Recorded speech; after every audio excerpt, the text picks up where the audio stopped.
এখন আপনাদের সহজভাবে মুরগি রান্না শেখাবো।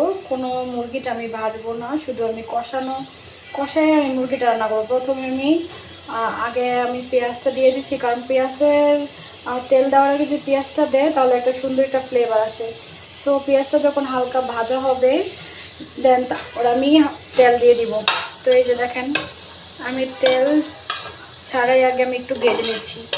এবার পেঁয়াজটা ভাজলে অনেক সুন্দর একটা ফ্লেভার আসে, মানে কি বলবো, আপনারা অবশ্যই দেখবেন। দেন এটা আমি কিছুক্ষণ ভেজে নিলাম।